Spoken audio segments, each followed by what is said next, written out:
بسم اللہ الرحمن الرحیم نحمدہ و نصلی علی رسولہ الکریم اما بعد۔ محترم ناظرین کرام، ایک صاحب ہیں محمد شاہ نواز، انہوں نے سوال کیا: السلام علیکم مفتی صاحب، اگر کوئی بھولے سے فرض نماز کی تیسری رکعت میں یا چوتھی رکعت میں سورت ملا لے تو کیا اس سے سجدہ سہو واجب ہو جاتا ہے؟ وعلیکم السلام ورحمۃ اللہ وبرکاتہ۔ دیکھیے، فرض نماز کی تیسری اور چوتھی رکعت میں سورہ فاتحہ پڑھنا سنت ہے، اور سورہ فاتحہ کے بعد تیسری اور چوتھی رکعت میں سورت کا نہ ملانا یہ مستحب ہے۔ یعنی اگر کوئی سورت ملا لیتا ہے تو صرف خلاف اولیٰ ہے، کوئی واجب نہیں ہے یا کوئی مکروہ نہیں ہے، کوئی غلطی نہیں ہے، صرف خلاف اولیٰ ہے۔ تو اگر کوئی شخص فرض کی تیسری رکعت میں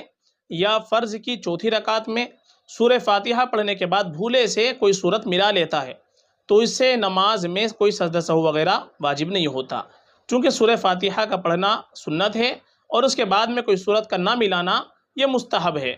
تو اگر کوئی سورت ملا لیتا ہے تو خلاف اولیٰ ہے، اور خلاف اولیٰ سے سجدہ سہو واجب نہیں ہوتا،